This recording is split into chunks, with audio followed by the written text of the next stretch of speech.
స్వామినే నమః. ఓం శ్రీ మాత్రే నమః. తెలంగాణ స్టేట్ లోని మంచిర్యాల జిల్లా పారిపల్లి విలేజ్ లో ఉన్న స్వయంభూ దేవాలయము శ్రీ కాలభైరవ స్వామి దేవాలయము. ఈ దేవాలయ విశేషాలను గురించి మనం తెలుసుకుందామండి. ఈ దేవాలయము చాలా మహిమాన్వితమైనది, చాలా పవిత్రమైనది. ఈ దేవాలయాన్ని మీరు చూడండి, మాటల్లో వినండి, పూజారి గారి మాటల్లో. చెప్పండి దేవాలయం గురించి. ఓం శ్రీ కాలభైరవాయ నమః. ఓం శ్రీ కాళీ మాత్రే నమః. ఓం దేవరాజ సేవ్యమాన పావనాంగి పంకజం వ్యాలయజ్ఞ సూత్రమిందు శేఖరం కృపాకరం నారదాది యోగి వృంద వందితం దిగంబరం కాశికాపురాదినాథ కాలభైరవం భజే. స్వామి, ఈరోజు మనము పార్పల్లి గ్రామము, కోటపల్లి మండలం, తెలంగాణ రాష్ట్రం లోపల మనం ఇటు ఉన్నాం. ఈ స్వయంభుగా వెలిసినటువంటి ఒక కాలభైరవ స్వామి. ఎందుకంటే ఇదంతా దట్టమైన అడవి. ఈ అడవి లోపల ఎప్పుడైతే గోదావరమ్మ పుట్టిందో మరి స్వామి అప్పుడే వెలవడం జరిగింది అని మనకు పురాణాలు చెప్పడం జరుగుతుంది. ఎందుకంటే ఈ దట్టమైన అడవి లోపల అప్పుడు మహారాష్ట్రలో గోదావరమ్మ పుట్టి మరి ఇట్లా గోదావరమ్మ ఇట్లా ప్రవహిస్తూ వస్తుంటే ఇక్కడ కాలభైరవుడు క్షేత్ర పాలకుడు కాబట్టి ఆయన మునులు యోగులు తపస్సు చేసుకుంటూ ఇక్కడ ఉంటే వారికి మరి కాపలగా ఉండేవాడు.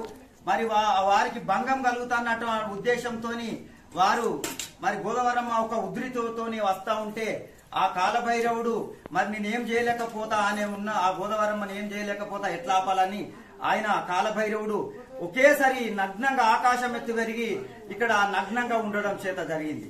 మరి నగ్నంగా ఉంటే గోదావరమ్మ మాత కాబట్టి ఆ మాత ఇక్కడ నుంచి ఉత్తరంగా ప్రవహిస్తూ వచ్చి ఇక్కడ నుండి ఏదైతే ఇక్కడ మునులకు యోగులకు తపస్సుకు భంగ కలుగుతున్న ఉద్దేశంతో మళ్ళీ తూర్పునకు ప్రవహించడం జరిగింది గోదావరి మాత.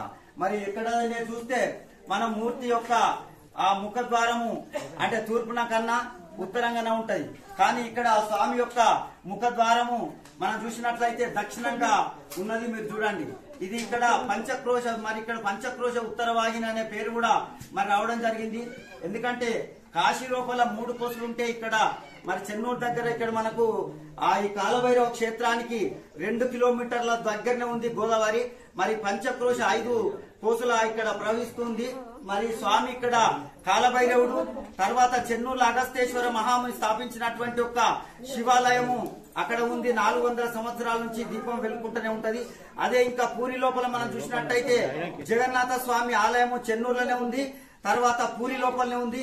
అట్లే స్వయంగా వెలిసినటువంటి ఒక స్వామి కత్తర్సాల మల్లన్న అనుకోండి, అక్కడ మన శ్రీరామచంద్ర భగవానుడు అక్కడ వెలువడం జరిగింది. అదే ఇక్కడ ఒకే పానిపటం పైన కాళేశ్వరంలో కూడా మరి 2 శివలింగాలు ఉండడం, మరి దీని యొక్క ప్రాశస్తము గోదావరి తీరం లోపల మునులు యోగులు తపస్సు చేసినటువంటి ఒక ఈ స్థలము ఈ ఏరియా అంతా కూడా.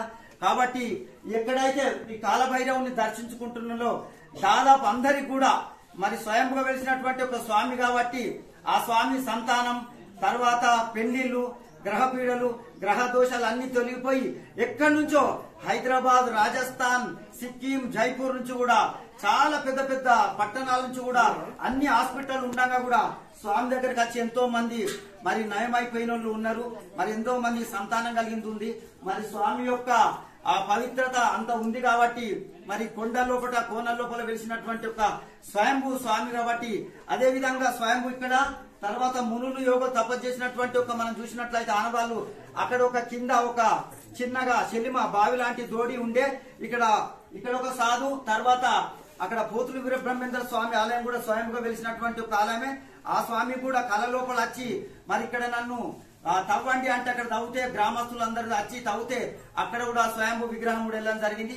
ఆ పోతులు వీరబ్రహ్మేంద్ర స్వామి ఆలయం కూడా ఉంది. దీని పక్కనే మరి స్వయంభూగా వెలిసినటువంటి ఒక ఈ కాలభైరవ క్షేత్రము ఈ దట్టమైన అడవి లోపల ఈ ఏరియాలో కూడా పంచపాండవులు సంచరించినటువంటి ఒక స్థలాలు కూడా ఉన్నాయి. ఇక్కడ మనకు ఆనవాళ్ళు కూడా ఎన్నో ఉన్నాయి. ఇక్కడ భీముని అడుగు ఉంది. అదే విధంగా ఇక్కడ నుంచి పోతే మళ్ళీ కాళేశ్వరం నుంచి అక్కడ అర్జునగుట్ట దగ్గర మరి వారు స్థిర నివాసం ఏర్చుకున్నట్టుగా మనకు వారి యొక్క ఆనవాళ్ళని కనబడుతున్నాయి. మరి ఏరియాలో ఎంతో పవిత్రమైనటువంటి ఒక ఏరియా. మరి ఇక్కడికి వచ్చిన వాళ్ళందరూ కూడా భక్తులకు కోరికలు నెరవేర్చి వారు అనుకున్న యొక్క ప్రతి ఒక్కటి కూడా నెరవేరుతుందని భక్తుల విశ్వాసము. భక్తుల ప్రాణాల సంతాపం తెలియజేయడం జరుగుతుంది. ఈ రోజు ఎవరైతే కాలభైరవుని దర్శించుకుంటారో వారి కుటుంబాన్ని ఎల్లవేళలా కాపాడుతున్నాడని మేము కూడా ఇక్కడ చెప్పడం జరుగుతుంది. ఈ కాలభైరవ స్వామి దేవాలయం స్వయంభూగా వెలిసిందండి. కాశీలోనే ఉంది. మనం కాశీ వెళ్ళలేని వాళ్ళకి, వీలు పడని వాళ్ళకి ఈ పారిపల్లి విలేజ్ లో ఉన్న ఈ దేవాలయాన్ని దర్శించుకుంటే ఆ పుణ్యఫలము మనకు ఆ కాలభైరవ స్వామి ఇస్తాడు. ఆ కాలభైరవ స్వామి అనుగ్రహం మనందరిపైన ఉండాలని కోరుకుంటూ అందరికీ శ్రీ కాలభైరవ స్వామి అనుగ్రహ ప్రాప్తిరస్తు. ఓం శ్రీ కాలభైరవ స్వామినే నమః.